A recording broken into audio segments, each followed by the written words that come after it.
We're darn near 2/3 of the way through the college football season. Hurts a little bit to say out loud.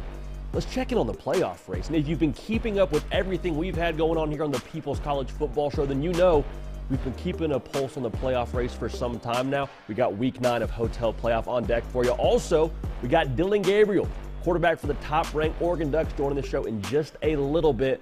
We're glad to have y'all here. This is The Hard Count. It is Wednesday, October 23rd, 2024, the last one on the face of the planet, biggest Wednesday of the week now, and we got a lot on deck here. I just mentioned Dillon Gabriel. I mentioned Hotel Playoff. If you're a Tennessee Volunteer fan, man, I know this year's been a little bit, I don't want to say awkward, but I don't know this was the year you expected with Nico Iamaleava getting the keys to the car, and you expected it to be a 2022 Josh Heupel offense. It hasn't been that way. However, what you need and what you want, sometimes two very different things. So we'll unpack that together.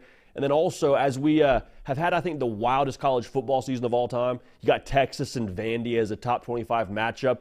You got multiple academies in the top 25. Like, it's been a wild year. And so with that parity, I think it's given some ammunition to some of these narratives that, quite frankly, we just don't buy into. One of those narratives being that the SEC is somehow not as good as they used to be. The SEC, the bias is just running rampant, right? Wrong. We will take a bat to that a little bit later in this show.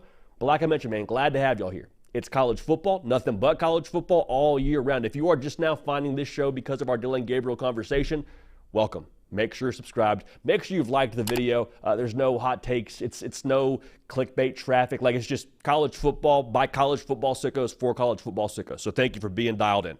Let's waste no time, man. I want to start with Hotel Playoff, and then we got our DG conversation on the back end of that. So if you're new to this show, Hotel Playoff for us, we called it Playoff Tiers for a while. That just sounded kind of lame, so we changed the name to Hotel Playoff. The way that it works, you got the penthouse, teams we feel real good about right now in terms of making the college football playoff.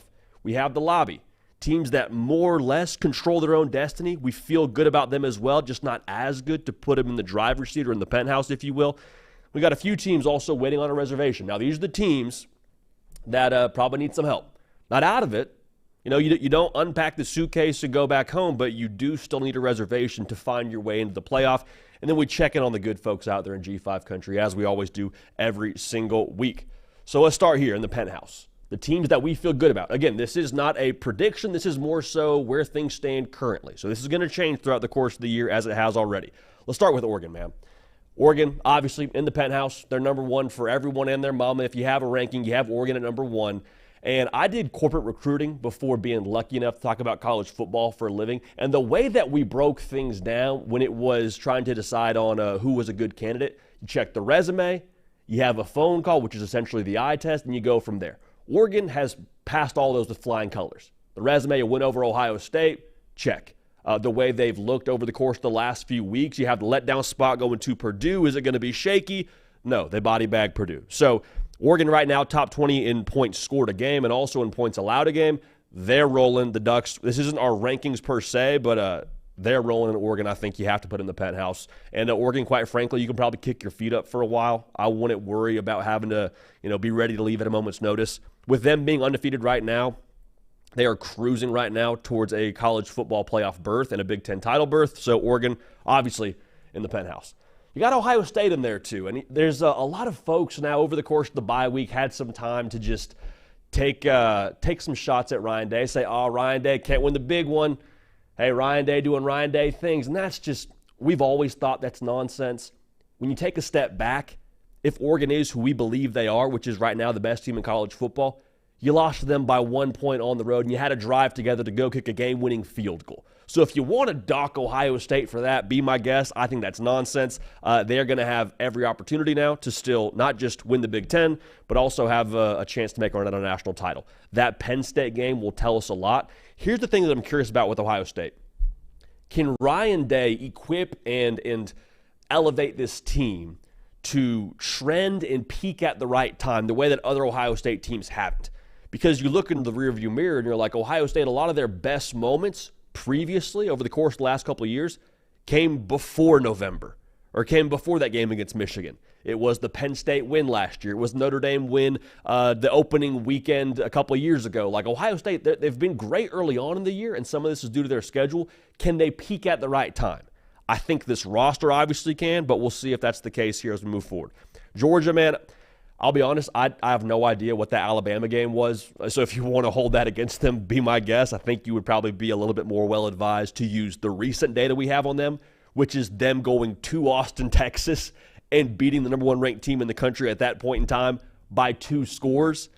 Y'all, this is what Kirby does. We said it yesterday. I'll say it again. He is college football Thanos. When he snaps, everything goes into orbit for Georgia. They are very obviously a different team with a healthy D-line. We saw that against Texas. The talking point going into that game, Texas, the offensive lineman, is experienced. Hey, this Texas team looks more like Georgia than Georgia has to the course of this season. Georgia's rolling. The Texas win gives them some insurance when you talk about their future for the college football playoff. Like, you just beat the number 1 ranked team on the road by 2 scores. Even if they were to drop a game, pick a game, any game, I think Georgia should still feel pretty confident about their chances to make the college football playoff. Now, speaking about Texas, everything that I think we believed about them going into the Georgia game, I think that's still true. Like, this game is the most volatile game on the face of the planet. One of the reasons we love it. You never know what to expect any given Saturday. I'm not sitting here saying, wow, Texas, they must be fraudulent. No, you just ran into one of the best rosters in college football against the best coach in college football in Kirby Smart, and it went how it went. Your defense, quite frankly, played well enough to win that football game. I wonder if Quinn Ewers is healthy throughout the course of this season. Does he play a better game against Georgia by being in rhythm? Does that change the perspective on that game? I don't know. I'd be surprised if it was still 2 scores. At the end of the day, Texas is still going to be there at the end. I fully believe that. Now, the ACC is fascinating. We've talked about them a few times here. Clemson, they have a case to be the best team in the ACC. They have a case. Now, the tricky part is Clemson and Miami, who we're going to talk about next year. They haven't had super rigid competition to this point in the year. Clemson, the only data point we have on them with tough competition, they got body bagged the first week of the season against Georgia. And then everyone kind of mailed in their Clemson card and said, no, we're good. We're y'all, the portal, Dabo, all the usual talking points you heard about Clemson, they came out and about week 1 of the college football season. We keep saying this. The offense looks better. The defense is what it is. I think if they get to Charlotte 11-1, they're going to be in the college football playoff. Not even if they win the ACC. Like, if they just get to that game, 11-1, they will be in the college football playoff. And as things develop here, too, I feel more strongly about that opinion because the game against Louisville, while Louisville may not be like a ranked team when they play them, I think that still will have a little bit of juice to it in the eyes of the folks making decisions. Y'all, they got to go to Pitt. Don't let now. Pitt's undefeated. All right? Like, look at the Fighting Pat Narduzzi's right now. That won't be an easy game by any stretch, but if you do win that football game, a little bump on the resume, vibes are good. And then same thing we said about Louisville could be true about South Carolina. I don't know where South Carolina is going to be when you play them that last game of the year when it comes to the college football top 25 and all that, but like South Carolina, for those that have actually watched them play, they have a havoc-wreaking defensive line, and Lenora Sellers is good to give you problems any given Saturday. So what I'm trying to say here is, again, Clemson, you go 11-1, get to the ACC title game. Obviously, you want to win, get that bye. I 100% feel that, but you should feel good about your chances to make the college football playoff. Now, Miami, 2 things are true about them. One, I think they're going to win the ACC. I guess that's true in my opinion of them. The other thing that I also think is true is I think they're going to lose a football game at some point in time. I don't think that matters. Not that it doesn't matter they're going to lose a football game. I don't think it matters when you talk about their playoff aspirations in the long term. Again, Miami and Clemson, they get to Charlotte at 11-1. I think you feel good about your chances to make the dance. Here's the thing about Miami that's interesting to me. This roster was the overall talking point all offseason long. Well, hey, Miami, hey, look at what they did in the portal. You got Simeon Barrow. You got Damian Martinez. You got Sam Brown. Like, you got all these pieces, right? Those pieces haven't been bad by any stretch of the imagination, but I also don't think we've seen the talent on this roster max out just yet outside of a Cam Ward. So my question is, if their best football is still out there, even if they do take a loss, how dangerous is Miami if you get them in a one-game scenario, if you get them in a playoff scenario? I wouldn't want to play them because with Cam Ward, man, we keep saying this. They have a special gear now that's just tough to account for when number one's back there playing quarterback. Does he make you nervous at times back there playing Pirates of the Caribbean, doing the scramble drill? Of course. Yeah, like you want to see your quarterback just take a 3-step drop and deal dimes. I get that. However, when Cam Ward is back there, and he is back there, doing his scramble drill, I think we've seen now over the course of a few games, usually good things happen in that sense. So I think you're starting to feel a little bit more confident in the Cam Ward theatrics, if you will. You want to be a little bit more well-rounded as a team, but so far so good for Miami. Penn State, just don't lose the games you're not supposed to lose. And you're in the playoff, man. Like the USC win, doesn't matter how you got it. You got it. You got Ohio State left. That's the one where you say, okay, we really test our national title chops here against what I believe to be one of the best teams in the Big Ten. I think everyone does as well. Tell me the loss here. You tell me. Washington, at Purdue, at Minnesota, Maryland. Like, where's the loss there for Penn State? I'm not saying it can't happen. That's why we love college football. But I don't see one where you point to it and say, yep, Penn State going down there. 11-1 Penn State with a loss to Ohio State. They are in the dance. They are in the dance. And it's very interesting now. We talk about the Big Ten because Penn State isn't in a super unique situation with that 11-1 tag and being, I think, a playoff team, because I think Indiana's in that same exact boat. Like, same deal for Indiana. Like, I understand the hesitation around, well, okay, hey, when does Curtis Rourke get back and can we play well without him? Here's the only thing I know. They are undefeated. They've never trailed. They've got a ton of swagger. And if they had a different logo on their helmet, I think they'd be ranked a lot higher than they are right now. People want to say, no, we're looking at, the overall body of work and the schedule. Say what you want.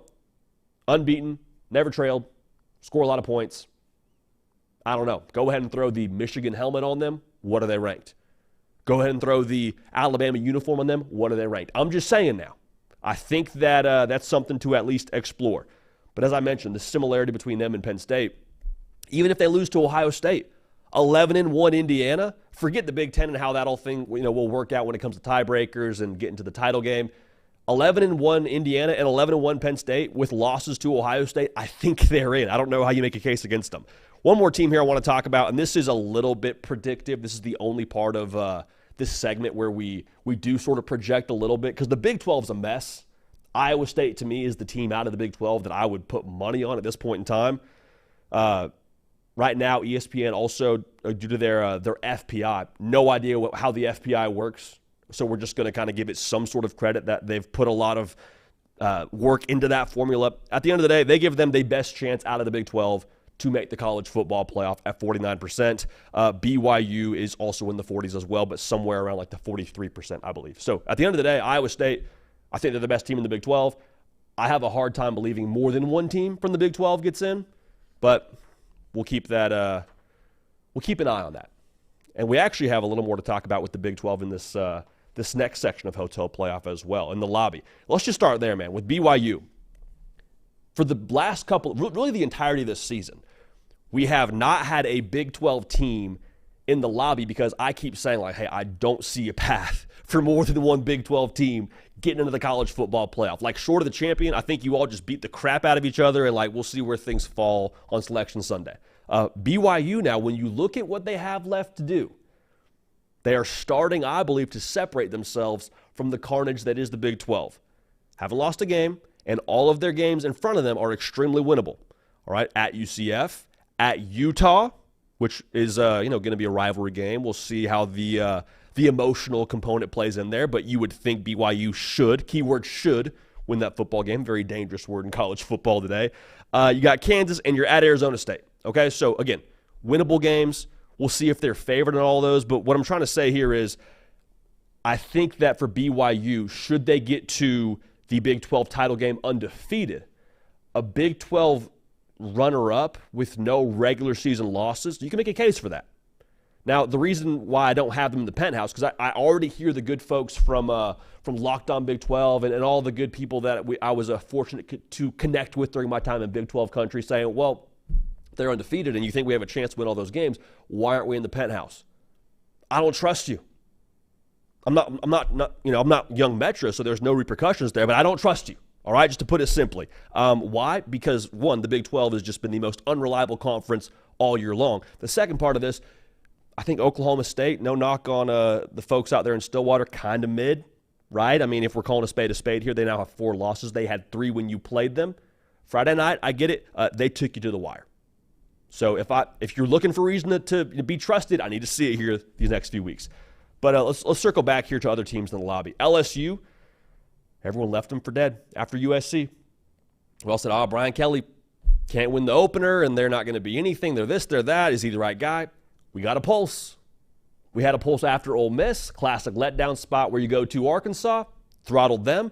This team, we said it yesterday in our prediction against A&M, starting to look more and more Brian Kelly-ish now. And outside of the Brian Kelly traits they're showing with the discipline and the complementary football, all that, they're showing some real confidence. A confident football team is a dangerous football team.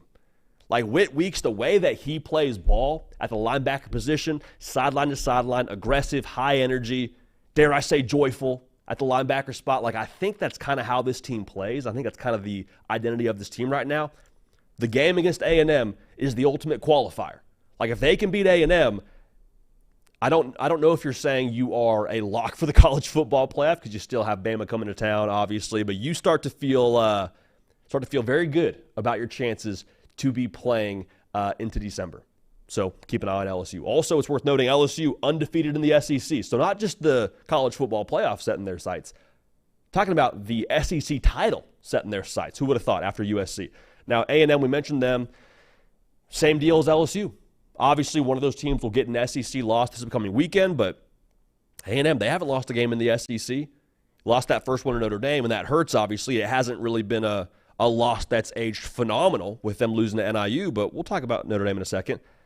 The conversation around Texas A&M every single offseason, whenever you would dare to say anything borderline positive around the Aggies, hey, we hear the same thing every year. We always hear this about A&M, and what do? They always underachieve. Not so far this year. And if you're an A&M fan, I think the thing that you feel good about is the reality that you weren't crazy all those years under Jimbo Fisher. Like, no shade to Jimbo Fisher, but we kept saying there's talent, there's tools to win in College Station. I don't know why it's not happening, but it's not getting done.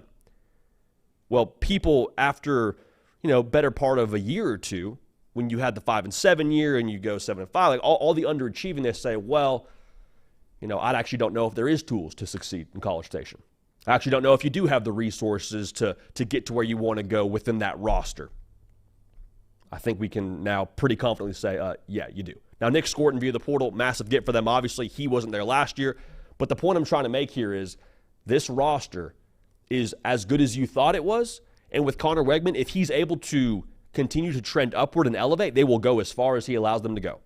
Because across the roster, I don't see a lot of other just horrific weaknesses for them. So the LSU game will be very telling. They get them at home, but that's one that the winner of that, I don't want to give a false promise, but the winner of that game this weekend in College Station, LSU and A&M, the winner may find themselves in the penthouse. So come back next week to find out.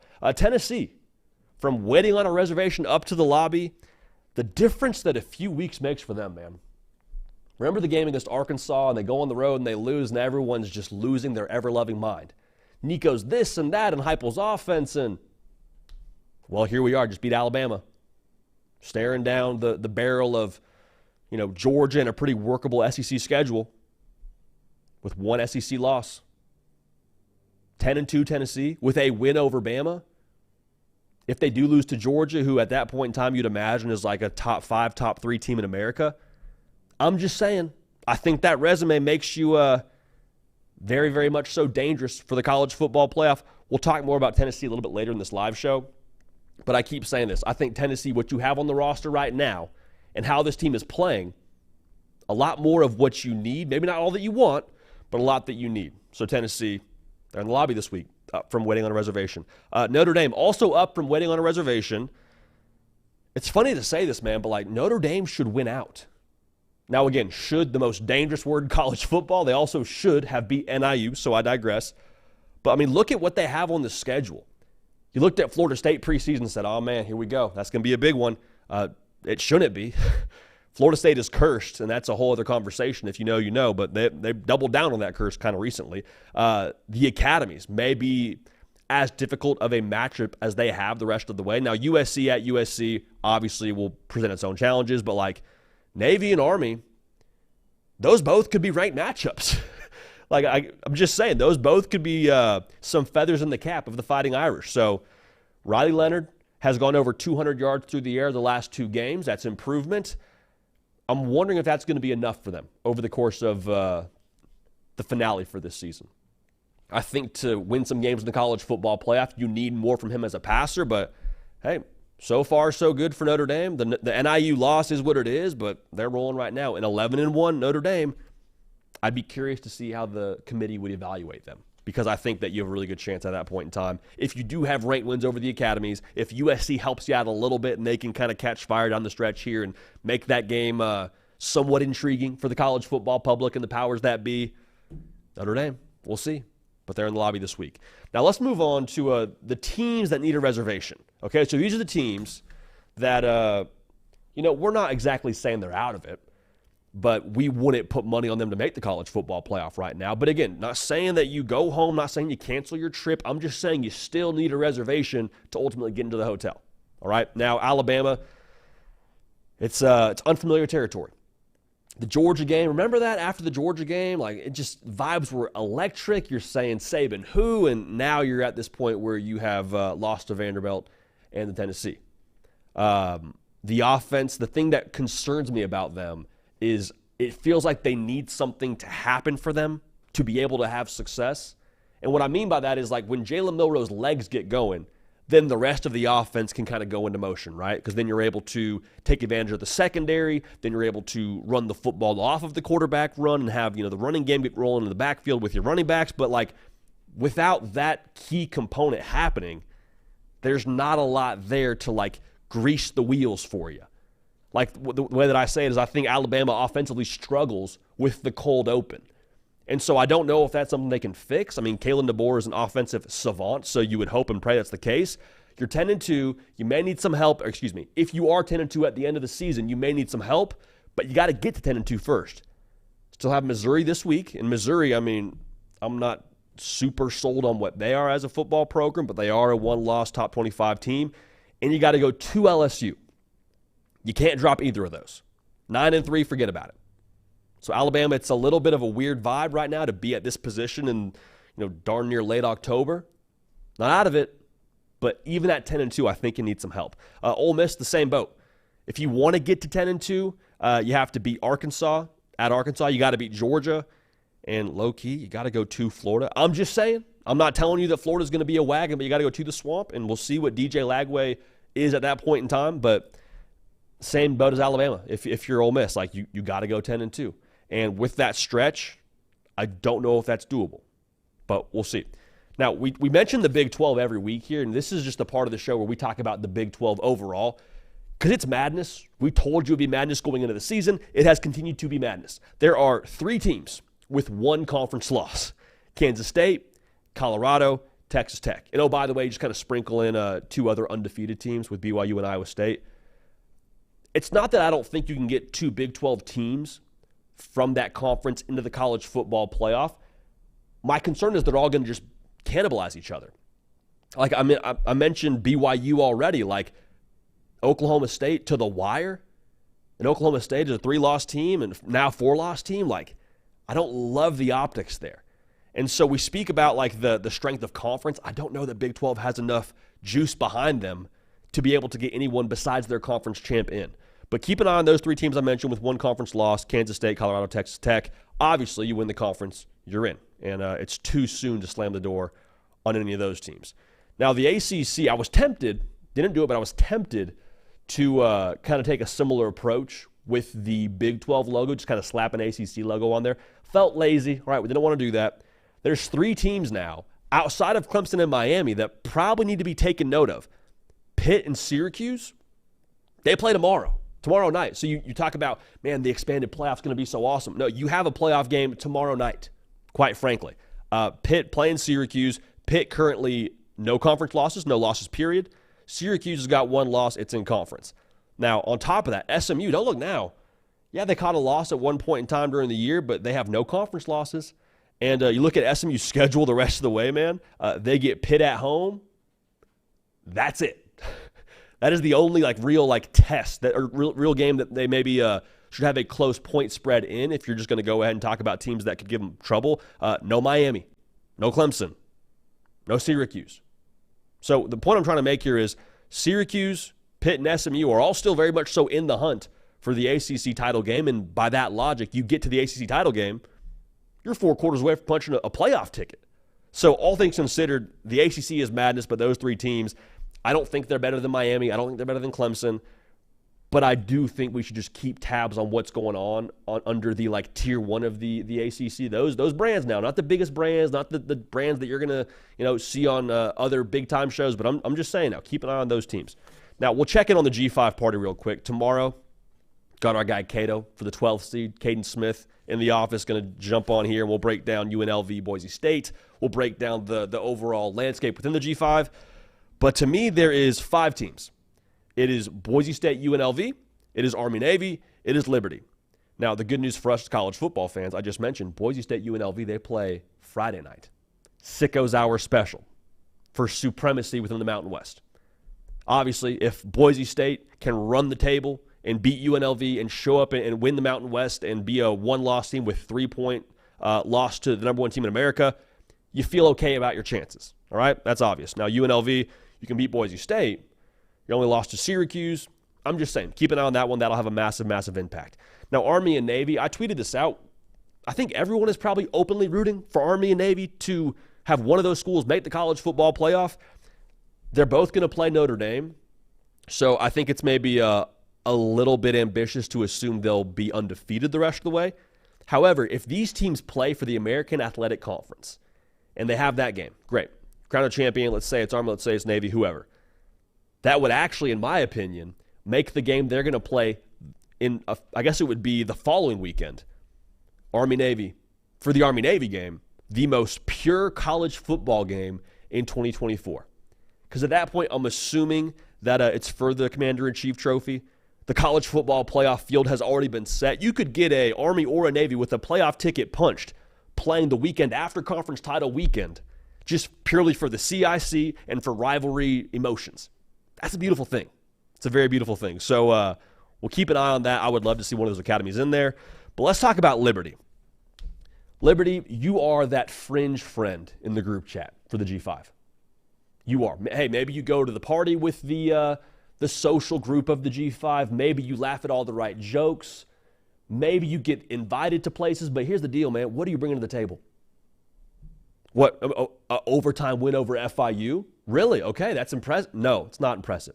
Show me the win where I say, Liberty, you're undefeated, get into the college football playoff. I don't see it.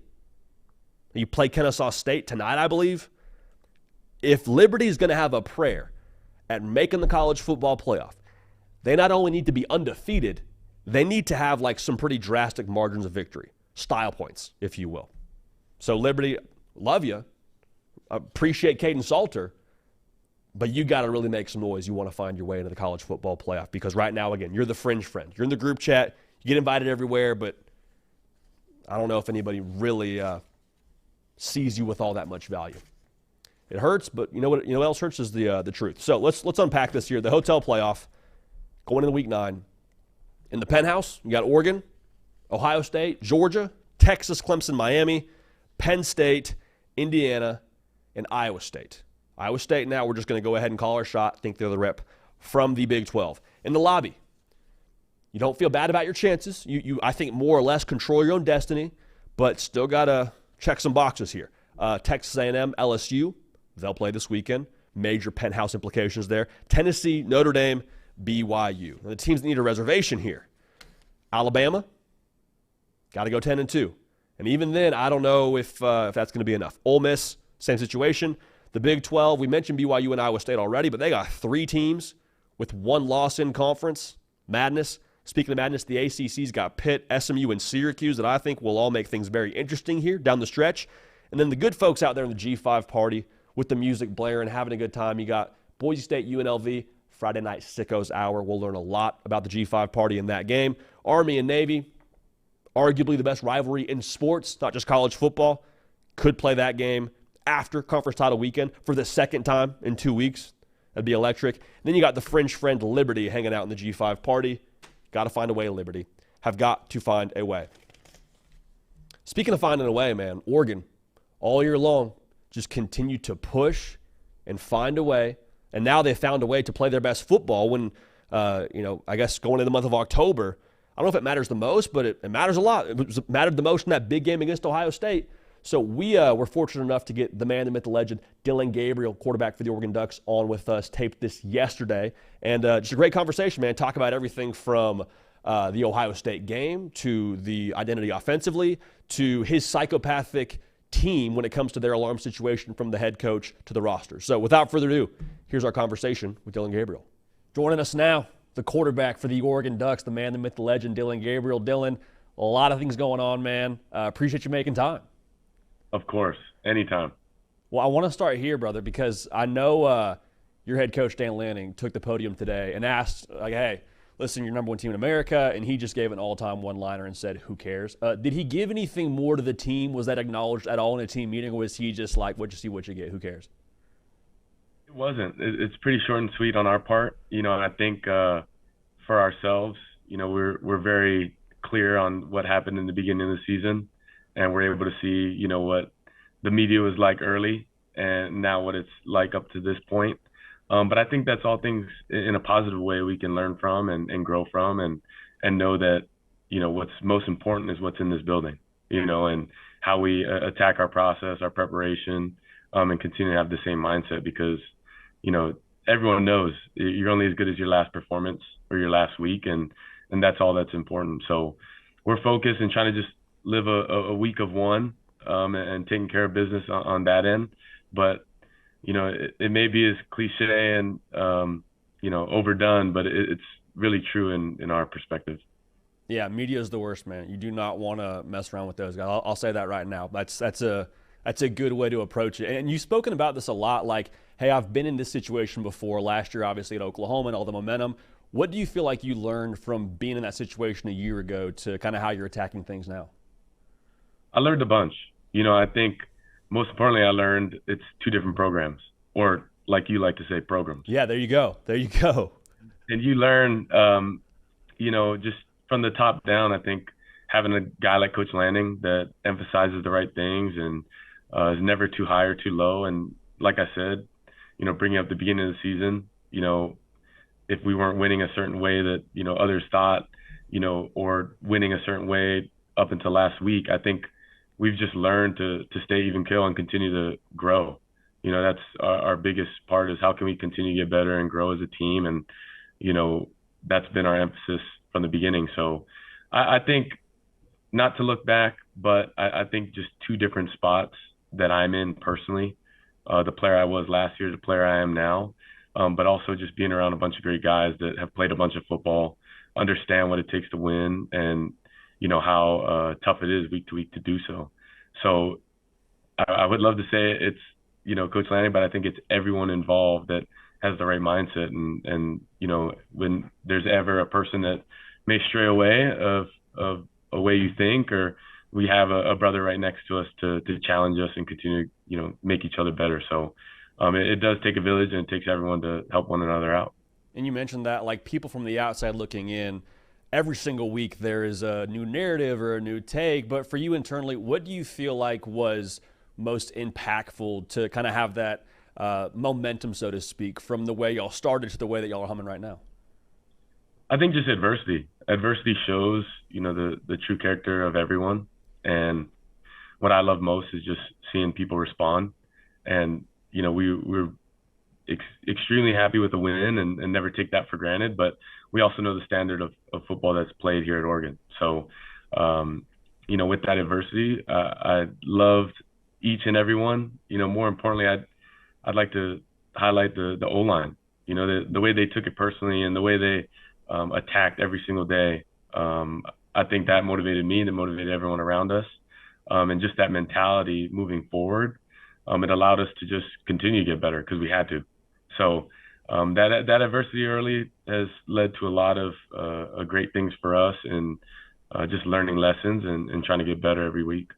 What do you feel like you have improved upon the most from where you were last year to where you are now, just from like a skill set perspective, or maybe it's an approach thing? Like, what are you most proud of from where you are now to where you were a year ago? I would say approach, and I would say everything that's off the field. Not to say I haven't continued to try and get better on the field. It's just I think off the field is a true measure of, a leader and being able to get guys around you to play to a certain level. And I was never a believer in being that leader by example. I think that's just a good teammate and a good follower. But a good leader is able to be vocal and challenge others, make other people around them better. And when you walk into a room, it's a completely different mindset, knowing exactly what you got in front of you. So I think that was the biggest challenge for me coming in January.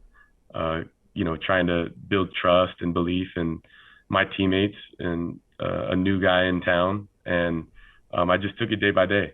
And I think off the field, you got to build those relationships so you can be extremely demanding on the field. And that's why we do it. That's why we're able to be so intense and challenge each other on the field, is because, all the built up, time together off of it. Well, you mentioned off the field, and I got to ask you this. Which were you more on edge for? Like Ohio State game, obviously college game there, college game day there, massive atmosphere, or popping the question? Ooh. Funny. That's a good one. I would say different but similar in many ways. I think the butterflies were real. That big game atmosphere, I'd say for both. I knew it was a lot of fun in both of them as well, but so different and just a crazy feeling, to be honest. When you do make that decision in your life and get to ask the perfect person in your life to marry you, it's like the best thing ever, but the most butterflying feeling ever too. So it's like it's a weird combination. But I get to celebrate that, and then also she was the first person I got to hug and kiss right after the game. So definitely my rock and someone that has been there for me through it all. So can't thank her enough. Hey, here's the most important thing. In those two big spots, Dillon Gabriel, 2-0, baby. 2-0. All right. So let's keep that going here. I love that, man. I love that. Speaking of, obviously getting married, and you mentioned your time in college football, like, do you get a lot of like the OG jokes? Do you get a lot of like the he's the old head in the locker room? Are we rocking with that, or is that kind of annoying? Like, where are we at with all that? I do. I get a lot of OG jokes, and I deflect by trying to call out another old dude in the locker room. Mm-hmm. That's my defense mechanism. But I do think it's funny. Usually it's the younger guys in our room. Ryder Hayes in the quarterback room, to be exact. He's got all the old jokes in the book. But what I do like, honestly, is being here at Oregon, we do have a lot of older vets that have played a lot of football. So, I'm able to kind of use that as my defense mechanism as much as possible. So there's like a council then of the veterans. Like, it's not just Dillon Gabriel. It's like a whole group of guys that we kind of take this on as a force. Is that what I'm hearing? There is, but we all get stray bullets our way of the old jokes, and we just we run with it. But I try to flip it and reverse it in a good way. And they call me Pops or Old Man, but I'll flip it into a more inviting way of saying Dad. So yeah, that sounds like a good strategy overall. Strength in numbers and then kind of flipping it on its head. I like that, man. I mean, and because you've been a couple of different places, and like the thing is that like there's two things that stand out to me. One, it seems like everyone loves you, whether it's UCF, whether it's Oklahoma, whether it's Oregon, and then the second part is like you thrive. What's the key for you in like being so adaptable to these different situations and different offenses? I think being comfortable in your own skin. I've played in the Southeast, in the Midwest, and then here in the Pacific Northwest. I think you just learn that very different people in different walks of life, but you take all that knowledge of being around different people and how you can find ways to relate and know that you come together to achieve a common goal. I think also the way I work in the building, and that's just day to day, whether it's the built up spring workout, spring ball, summer grind, fall camp. I think the respect level as well is there just by the way I work. So that allows us to be, true and authentic to ourselves and connect on that level. So I think on the people side, that's where I've thrived by just being myself. But on the football side, as a young man, when I was 14 or 13, I believe, I started football my freshman year in varsity.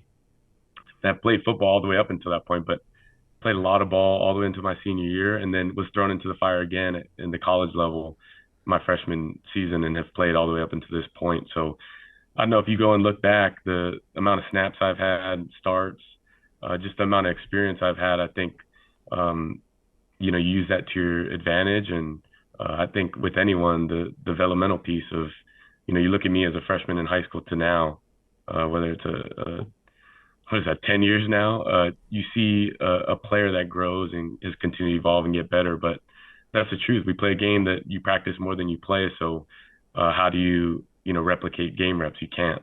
So that's something that, I've really prided myself on and continue to get better and look at it from that way of, I have real film that I can look at and get better from. 100%, man. And Will Stein, from what y'all did in the Ohio State game, I know you've talked about it in other conversations with different folks in media, but like there was no tippy-toeing in that game plan. Like y'all were swinging for the fence, y'all were getting after them.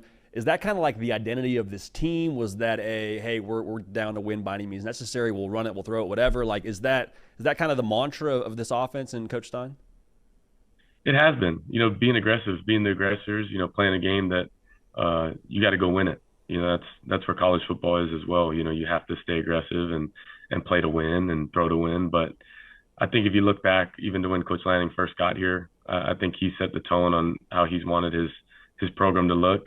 And that's with, how aggressive he's been, throughout the years, whether it's going for it on fourth down and playing a certain way. I think it all correlates together with trust, belief in the offense, the defense, and special teams. And I think, we, give a lot of people a tough time with how much we do on all three phases. So I think you got to look at it a holistic approach of that's what we've been, but then, within our unit on offense, how can we continue to be aggressive in the way we call it, how we play. Yeah, you mentioned Coach Lanning being aggressive. Dude, his alarm situation, extremely aggressive. I know that was on the Dan Patrick show. Are you in that same vein? You're like 4 o'clock setting like 15 alarms every 3 minutes apart? Or like what's the wake-up situation for you when it comes to the alarm? What I do is if I'm waking up, let's say I got to be up at the facility at 6, I'll go 20 minutes in advance. So maybe it'll be a 4 alarm, maybe a 5:40, 5:45, 5:50, and then a 6. So I'll get up to 4. But, funny story. My body's kind of trained. One time I forgot to set the alarm, one night, but somehow woke up right at 5:40. So I think there's some body training in it as well. Luckily, I was saved by my body waking up, but the alarm situation is real. Hey, you're dialed in. The body wakes you. We don't need the alarm. We're dialed in, man. Like, hey, we know it's football time. We're up and at 'em. I love that. I'll say this, though. Phenomenal. What's even crazier, I've heard about this. People will set their alarm at like 1 a.m. so that they know they have like 4 more hours to sleep. Nope. I'm not that guy. I'm not. But that to me is a little wild. Who does that on the team? Who's the 1 a.m. guy? I know a couple. I know a 1 a.m. guy. I knew 2, 3 a.m. guys because they wanted to know they had 3 more hours of sleep. I could bring up. There's 3 I know top of mind, but I know there's more. That's terrifying because I feel like the morning where you have a workout or a meeting, like I was always the guy where it's like, dude, I can't fall asleep maybe till like 1 a.m. because I'm just thinking about, hope I don't oversleep. What do we got going on? Like that is psychopathic, Dillon. It is, and I want to. Whoever does that, I would be curious. Whoever wants to say I've done this before, I should just REM sleep. I'm a big REM sleep guy. Get as much as you can, efficient sleeper, and then wake up right when you need to. Yeah, that's just good science right there. That's just good science. That's a good approach. Dylan, one more question for you here. Morgan Wallen guy, it sounds like. I mean, that was just like pure social media gold, I think, for everybody. Like post Ohio State, for those that have no idea what I'm talking about, reporters asking you a question, works in the phrase coast to coast, talking about your journey, and you just went right into the melody, brother, and it was glorious. Morgan Wallen on the pregame playlist. Is he like just we're cruising around Eugene?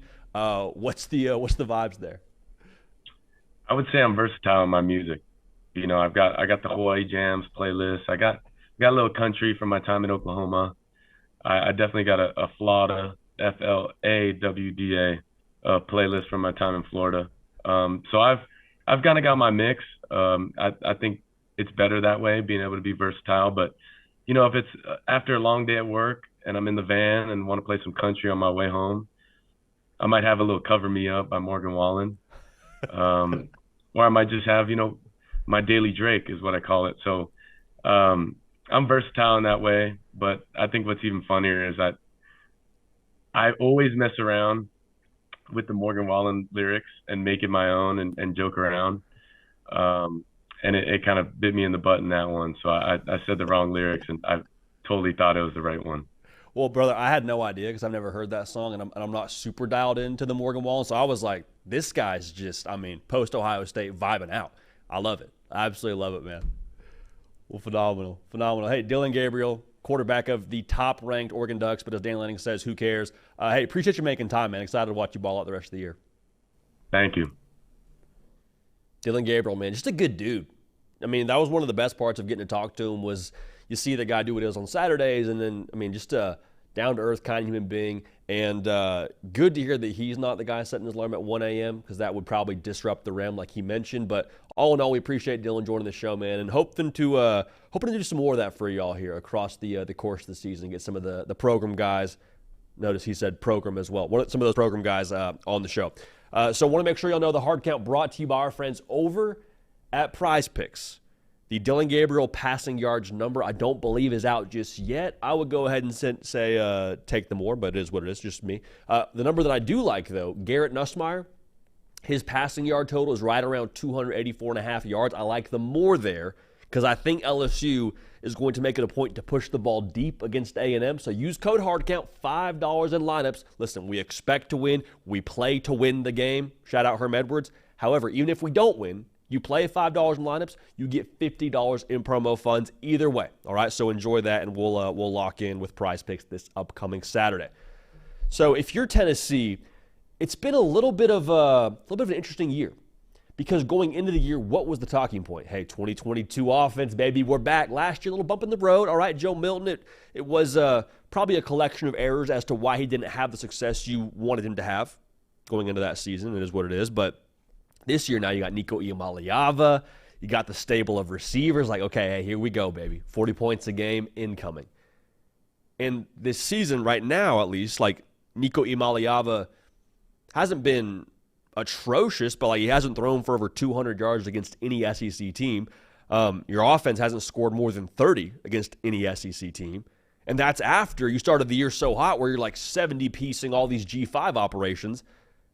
So you're like, whoa, this isn't what we expected, but you're still a top 10 team in America. And so I think the thing that we need to settle on here, if you're Tennessee, maybe this isn't what you wanted before the year started. Maybe this isn't what you had desired offensively and from Nico to this point in the year. But guess what? I think it's what you need. We'll talk about that right now. Make sure you're subscribed right here to the On3 YouTube channel. Got a lot of y'all tuned in live. We appreciate you for that. If you haven't yet subscribed, now's the time. But we talk college football, only college football, and we're live 3 times a week, Tuesday, Wednesday, Thursday at 11 a.m. Eastern. So again, I think it's maybe not what you wanted if you're a Tennessee fan, but I do think it's a lot of what you need. And it's interesting now because with Tennessee being top 10, why are they able to be top 10 with the offense, let's call a spade here, underachieving relative to expectations and relative to what Josh Heupel has done since getting to Knoxville? Y'all, it's the line of scrimmage team right now. And if you're Tennessee, the conversation around them, it's so funny, was always, well, if they can, stack up in the trenches, if they can get those dudes up front to be able to compete with the Georgias and the Alabamas consistently, like Tennessee's going to have a chance now. And the offense, again, isn't what it typically will be, I think, over the course of Josh Heupel's time in Knoxville. But, like, make no mistake, the trenches now are what you had been building towards since Josh Heupel got there. Like, we kept talking about trying to compensate for the trenches. The trenches right now are compensating for everything else. And I'm not telling you the offensive line is perfect right now, but like the last 2 years against Alabama, in both the win over Alabama in 22 and the loss to Alabama in 2023, Bama went for over 100 yards. This past Saturday, when Tennessee once again rushed Neyland and had a good time, I'm sure, that entire Saturday night, Bama ran for less than 75 yards. Okay? That is the new Tennessee. And some of that you credit to Tim Banks, some of that you credit to Heupel and the way they built the roster. I think it's everything. I think, quite frankly, it's the lifestyle change that we've seen Tennessee be working towards since Josh Heupel got there. And we said the same thing about previous outfits over the course of the season, but I think the same thing is true about Tennessee. Like, it wasn't just a trend for a little bit. It wasn't just we'll try and recruit defense to go with our offense. It was, no, like, we philosophically are deciding we are going to make this change to recruit the trenches at a certain level to play at the standard that we expect in Knoxville, Tennessee. Like, whenever you have friends that just kind of go on a diet and it's like, maybe that'll last for a week, maybe a month if they're really dialed in, it's January and they got a lot of motivation and they've read Atomic Habits and all that. This is a lifestyle change. This is like, no, this is who we are. This is who we're going to be here. And I think that's so important, going back to want versus need. If you're going to make a run in the college football playoff, if you're going to be a team that nationally competes for what you want to compete for, this is the non-negotiable. Like, you go to TSA and you try to get through security with no ID, you can't fly. Same deal with the college football playoff. You get in the college football playoff, 12 teams, you show up with no line of scrimmage, you play Penn State, you get ragdolled. Okay? And that's who Andy Staples has you playing right now in his projection after week 8 of the college football season for the playoff. That's how it would go. And it's great to be able to throw the ball deep, and I think ultimately to win a national championship, yes, you got to be able to score over 30 a game. Like, I think that's pretty fair to say. But, like, the line of scrimmage is what you need to actually get into the dance, to compete with the Bamas like you did, to compete with the Georgias. Like, that is the key ingredient here. And I think for the first time now in Knoxville, especially on the defensive side, they have that. Now, the offensive line, are there some things you're still working out? Sure. Is the depth exactly where you want it to be? Probably not yet. But Dylan Sampson's still a walking 100-yard game. Still ran for over 5 yards a carry against Bama. Like, what you're doing in the trenches offensively on the ground, that's going to be good enough. And so the thing that I think should be exciting if you're Tennessee, I think the offense, at least the passing game, is nowhere near a finished product. Like, we keep on wanting to just define Nico so early and try and hype up what he is. But, like, let's be real. It's his first year being a starting quarterback in the SEC. I keep saying this. This stuff is hard. This is not like an easy just walk out there. You had a red shirt, cool, so you should be good to go. The red shirt definitely helps. And I think a lot of the Joe Milton truthers now for a while are probably feeling some validation, so that is what it is. But again, this is still a Josh Heupel offense. This is still an outfit that is going to have some plays vertically. And once they get in rhythm, once Nico does get his sea legs, I think at that point it's fair to expect some pretty good dividends offensively. Because that's the thing here now. I don't think you can say Nico is anywhere near a finished product. But I would say the game against Alabama, there's some moments now where, and this is kind of cliche, but we'll go with it. You hear a lot about light bulb moments where things just sort of make sense for people and for football players, for quarterbacks specifically. I'm not so sure that the second half of that game against Bama, with the deep shot to Thornton, connecting on that, the touch pass to Brazel that proved to be the game winner, I'm not so sure that those aren't the light bulb moments for Nico Iamaleava. Because he could always do it.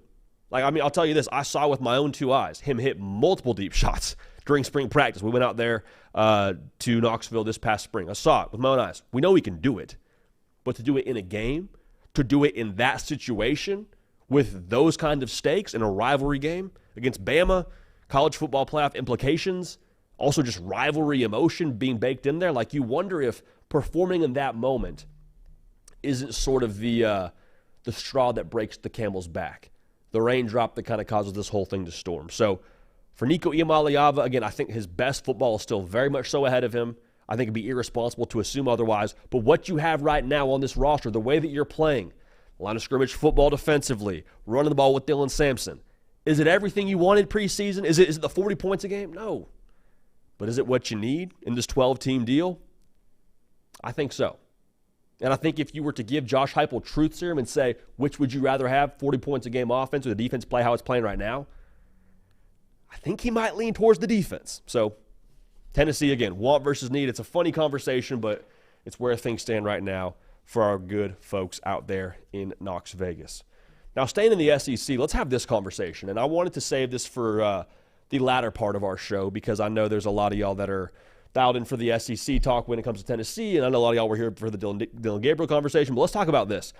It's funny how the new college football playoff world has lent itself to giving ammunition to different narratives. And one narrative that's a tale as old as time is that there's SEC bias, that somehow, whether it be folks with a microphone or folks that run the college football playoff, they somehow, some way just like favor the SEC. And now as we see just kind of chaos across the college football world, they're saying, oh, see? Hey, look, Texas lost to Georgia, Kentucky played Georgia close, and Kentucky got beat by Florida, so they actually must not even be that good of a conference. Hey, Bama lost to Vandy, so actually, look, the SEC's overrated. We've been saying it for a long time now. There's your proof in the pudding. And while I see where you're coming from, and I don't think that the things you're saying are all the way untrue in terms of recounting the events that happened, we gotta circle up here and have a conversation about this SEC bias. We gotta address this SEC slander. So let's start here though, because I think the first thing, or a lot of things I've seen in my own comment section is this guy, man, Bama homer, SEC bias guy. First of all, grew up in California, went to school in the Northeast, lived in Waco, Texas, which is the essentially like Big 12 country. Like if you're saying I'm a homer, I think you could probably point to the West Coast first, could also probably point to the Big 12. We're in Nashville right now, which is not that far from Big 10 country. Like if you're trying to have a discussion around my own bias, I think it's going to be kind of hard to pin that down. Like I've just sort of lived all over the place, so that's sort of your own hill to die on. God bless you. But going back to what I said, the transitive property it's not a thing in college football. And I understand that the thought behind it of, well, this team lost to that team. Like I said, Georgia beat Texas. Georgia was played close by Kentucky. It was down to a point.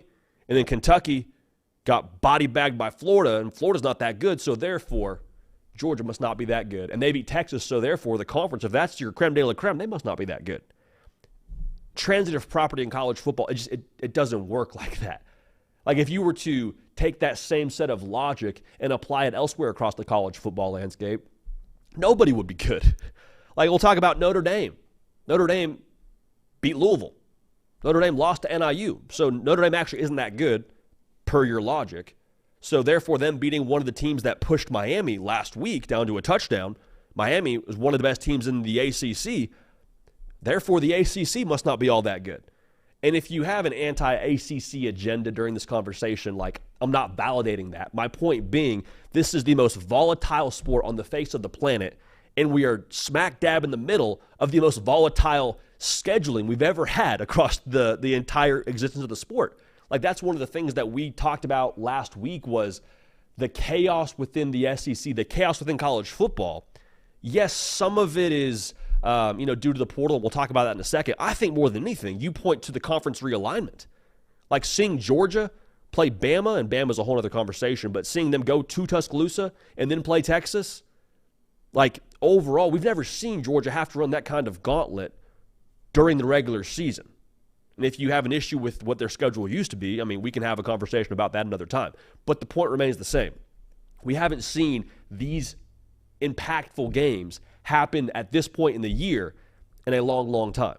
So therefore, seeing Georgia catch a loss to Alabama or seeing Texas catch a loss to Georgia when they were supposed to be the best team in America, at that point you're like, whoa, hey, what's our reference point? It's discombobulating. And really it shouldn't be that surprising. Like Ohio State, Oregon, same deal. We haven't seen Ohio State be tested before the month of November in a long time, really. Right? Like, I mean, obviously there's one-offs here and there, but for the most part, Ohio State typically runs the table until they get to Michigan. They lose to Oregon. Whoa, hey, is the Big Ten not actually that good? No, that's not what we're saying. What we're saying here is these are actually better stress tests earlier in the year that we've never had before. And so the previous logic is, well, since they usually would win to this point in the year, with them losing earlier than we are accustomed to, they must not actually be what we thought they were. And I think that's just quite frankly nonsense. Now, the other thing is people are saying, well, look at the little guys in the SEC, going back to this SEC conversation. People saying, well, Vanderbilt beat Alabama. We've said this before. Bama, I think this year, I'm still not 100% sure what they are. I don't think any of us are. But I do think you point to, okay, first-year head coach, replacing 66% production on defense. There's some things you can point to and say, okay, Bama is in a different spot than they've been over the course of the last 15-plus years. A guy named Nick Saban retired. So that is what it is. But to point to the other teams, like Vandy, we just mentioned, Vandy's not the same Vandy they were last year. Vandy's not the preseason win total of like 2.5 over-under that they were going into the season. They got Diego Pavia. And who knew what he was going to be when he got to Vandy, but it's not just him. They took 20-plus transfers at Vandy. That's flipping a roster more or less. That's at least flipping your starters. It's a different outfit. Same thing with Arkansas. Well, hey, Arkansas, you want to talk about Tennessee being a playoff team. Tennessee came to Fayetteville and got that action. Took an L. Well, Arkansas also isn't the same team they were last year. Arkansas added 20 transfers themselves and a quarterback in Taylor Green. I mean, so talk about A&M. They added 27 transfers, give or take. Like, they're a different outfit. Got a new head coach. So what I'm trying to say here is the portal, as much as it's, creating parity across the landscape, I think we need to hone in on the idea that some of these teams that are maybe not like tier 1 in the SEC, the pitch they're able to make to a lot of these different guys in the portal is, hey, one, come here. You can have some playing time. Like, that's always appealing to anybody in the portal. The other part of this is if you come play in the SEC, what's the thing that most guys in the portal are looking for? NIL, sure. NFL development. Chance to improve their draft stock. Playing in the best conference, for the most part, over the course of the last however many years in college football, that improves your draft stock. And so what I'm trying to say here is schools like Vandy, schools like Arkansas, schools like A&M, in addition to whatever they can do on the NIL front, they can pitch the idea that you can help yourself professionally, which is your ultimate goal, by coming and playing here. And so that's, I think, overall helping them load up their rosters to be more competitive with the Tennessees, the Bamas, the Georgias, the LSUs, so on and so forth. Last thing I'll say here, this is kind of the mic drop moment when you talk about the SEC. This is kind of why I've always thought the SEC bias conversation is a little bit ridiculous. If the SEC bias was real, let's just say it's a real thing. It's some elaborate ruse. The whole college football media space is in on it, even though half of them went to Syracuse, whatever. If they're all in on it, the NFL is in on it too. NFL scouts who are putting food on the table by finding the best talent in the college football world that feed their families that way. They are in on the SEC bias because the NFL draft year after year points to, hey, there's really freaking good players in the SEC. So the whole SEC slander with the bias is real because, look, the SEC is kind of down this year.